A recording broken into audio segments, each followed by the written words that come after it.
কি করে? মানে বুকের মধ্যে ইনফেকশন হয়ে গেছিল, আমরা তো বুঝতে পারিনি, পরীক্ষা চলছিল, তারপর হঠাৎ জ্বর হয়েছে। জ্বর হতে না তারপরে আমি বলছি যে পরীক্ষা চলছে, ডাক্তারের কাছে নিয়ে যাব কি করে। তারপর মেয়েটা বলছে মা আমার আর ভালো লাগছে না, আজকের আমি আর পরীক্ষা দিতে যেতে পারবো না বলে আমার স্বামী বাড়ি ছিল না, কাজে গেছিল। আমি আমার বড় মেয়েটাকে ধরে ধরে করে হাঁটতে পারছে না, কষ্ট হচ্ছে, বলছে আমার শরীরটা যেন কীরকম হচ্ছে মা, আমি নিঃশ্বাস ছাড়তে পারছি না। মেয়েটাকে ধরে ধরে নিয়ে আসলি, নিয়ে এসে টেনে উঠিয়ে ভর্তি করালি। ভর্তি করতে না সঙ্গে সঙ্গে ওরা সেই মুখে অক্সিজেন নাকি গ্যাস ফ্যাস দিল, দিয়ে ইঞ্জেকশন দিল। ভ্যান ট্যান খুঁজে পাচ্ছে না, ইঞ্জেকশন সে 6-7 বার 8 বার ফুটে ফুটে ফুটে ফুটে তারপরে মেয়েটা বলছে বলে মা, মানে ভয়ের চোটে মনে হয় যা ইঞ্জেকশন আরো দিচ্ছে, ভয়ের চোটে বলছে বলে মা আমি মনে হয় আর বাঁচবো না।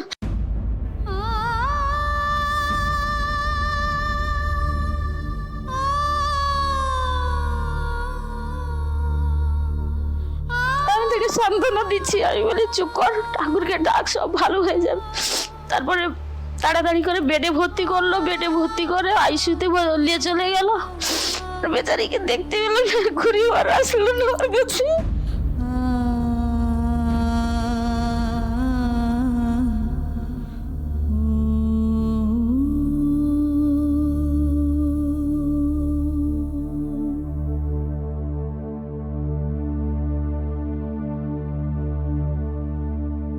অনেক কষ্ট করে এই পালিয়ে, মানে আমার শ্বশুর বাড়ি ঘরের মধ্যে, মানে ভেতরে জল ঢুকে যেত, মানে বাড়িটা খুব উঁচু তো,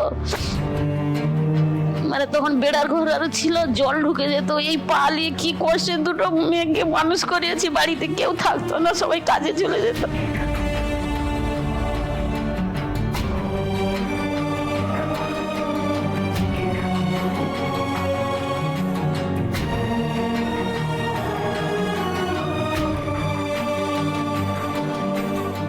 মেয়েটা আমার খুব দুরন্ত ছিল, ছেলের মতন কাজ করতো, খুব খাটনি ছিল মেয়েটা।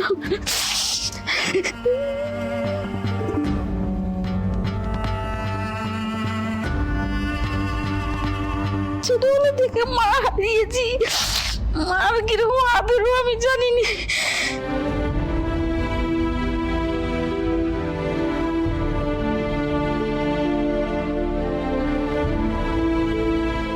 সেই ছোটবেলা থেকে এখনো পর্যন্ত আমার কবলে যে আর কত দুঃখ কষ্ট আছে আমি জানি। তোমার বড় মেয়ে তো আছে, সে তো বড় হয়েছে। তোমার নাম কি? আমার নাম মৌসুমী মিস্ত্রি। মৌসুমী। ওর বয়স কত? হ্যাঁ, আমার বয়স 20। তো ওর এখন গোটা ভবিষ্যৎ আছে, তাই না? তুমি এত ভেঙে পড়লে তাহলে তো ও বেচারা ভেঙে পড়বে, ও কি করবে? ওরও তো সামনেই ঘটনাটা ঘটেছে, বলো। মেয়ে হয়ে জন্মে যে বড় মেয়েকে দিয়ে দিল, আমি একেবারে একা। তা বিয়ে দিও না, ও বড় হোক, চাকরি করুক, তোমাদের দেখুক। বিয়ে করতেই হবে, কে মাথা দিব্যি দিয়েছে ওকে? ও পড়াশোনা করেছে কত অবধি? আমি কলেজে 3rd ইয়ারে পড়ি। 3rd ইয়ার? হ্যাঁ। কি নিয়ে পড়ছো? বেঙ্গলি নিয়ে পড়ছি। ও অনার্স? না, পাসে। ও পাস, ওকে। তোমার কি করার ইচ্ছা? আমার তো এমনি মেকআপ আর্টিস্ট হওয়ার ইচ্ছা আছে। ও, আর না হলে গ্র্যাজুয়েশনটা শেষ করে নর্মাল কোনো একটা কোম্পানিতে কাজে ঢুকতে চাই। কি কাজ? এমনি কোনো কোম্পানির সেলসম্যানের কাজ বা অন্য কোনো কাজ, রিসেপশনে, সেলসে। ওকে। পাশে কি বাবা? হ্যাঁ। ওকে। ও, তো উনি কি কাজ করেন? লেবারি কাজ করে। লেবার?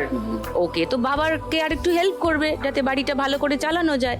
বাবা মা তো কষ্ট করে মানুষ করছেন তো মৌসুমী। বাবাও ভালো কাজ করতে পারে না। কেন? মানে ওই ধরো হ্যান্ডিক্যাপের পর্যায়ে, মানে হাত পা গুলো ছোট, স্বাভাবিক আমাদের যেরকম এরকম হাত পা বড়। হ্যাঁ। ওই দেখুন হাতগুলো একটু ছোট ছোট। আচ্ছা।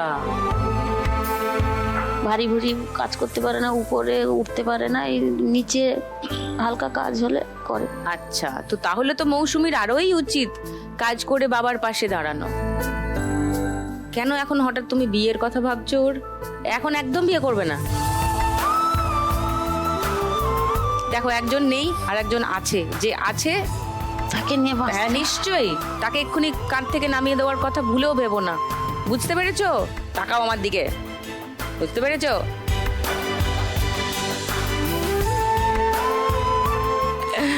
ওকে, আজকে 1 লাখ টাকা জিতলে কি করবে বলো আমাকে, কি প্ল্যান? ওই একটা দোকান ঘর করবো, কেননা স্বামীর তো এই অবস্থা, হ্যাঁ, ওনার একটা ভারী ভুড়ি, ও কাজ করতে পারে না। দোকান হলে সুবিধা হয়, দোকান একটা করো, দরকার হলে একটা স্যালন খোলো। ওর বিউটিশিয়ান হওয়ার ইচ্ছা, তোমরা একটা স্যালন খোলো 3 জনে মিলে, একটা দোকান হবে 1 লাখ টাকা পেলে, তাই তো? ওকে, হবে, এসো আগে খেলবে, এসো।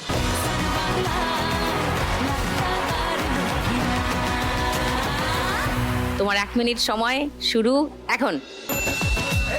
চলো ফটাফট টাকাগুলোকে এক জায়গায় করো তো, তাড়াতাড়ি গুছো, টানো টানো টানো।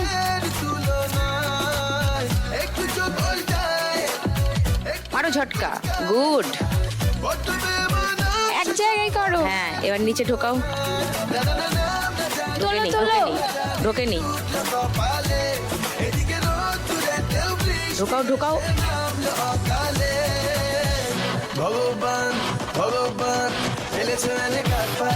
নিচে ঢোকাতে হবে না, কাঠে ঘষছে, ওটা ফিল করো। ঢোকাও, আগে ঢোকাও, ঢোকেনি, ঢোকাও, মারো ঝটকা, ভালো করে ঢোকাও, আর কাছে টেনে নাও, ঢোকাও। হ্যাঁ হ্যাঁ, ঢুকছে, মারো ঝটকা, রাইট। টাকাগুলো এক জায়গায় করে নাও, তাহলে হবে, বেশি টাকা হবে। এক জায়গায় করো, বাঁদিকে উপরে অনেক টাকা আছে, ডান দিকে অনেক টাকা আছে, তাড়াতাড়ি টানো, টাইম নেই। ওকে, আরো আরো আরো মারো ঝটকা, হ্যাঁ, ধরে রাখো।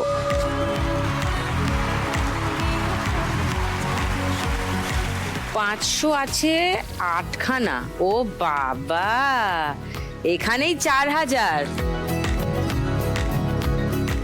100 আছে 2 3 4 5টা, 500 মানে 5500। 20 আছে 20টা, মানে 400, মানে 6150। আর 10 আছে 9টা, মানে 90, মানে 6240।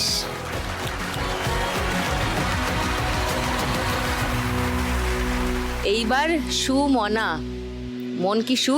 হ্যাঁ, ভালো মন তোমার। ওকে, তোমার কথা শুনি, বলো।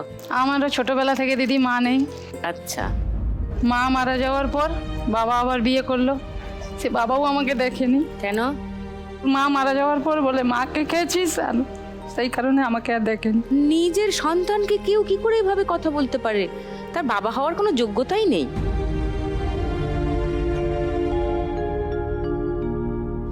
তারপর বড় হলাম, দাদু ঠাকুমাদের কাছেই আমি মানুষ, দাদু ঠাকুমা কাকু কাকিমাদের কাছেই আমি মানুষ। ও বাবা কোনো সম্পর্ক না। রাখেননি? তিনি তার বিয়ে করে আলাদা সংসার করেছে, আমাকে আর দেখেনি। খুব ভালো। এখনো কোনো যোগাযোগ না। তিনি বেঁচে আছেন? হ্যাঁ, বেঁচে আছে, আমার সঙ্গে কোনো যোগাযোগই নেই। ওকে।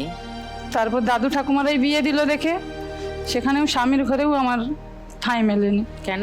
10 বছর সংসার করলাম, স্বামী ভালো নয়, শ্বশুর শাশুড়ি ভালো নয়, স্বামী ভালো নয়, মাল খেয়ে এসে অত্যাচার।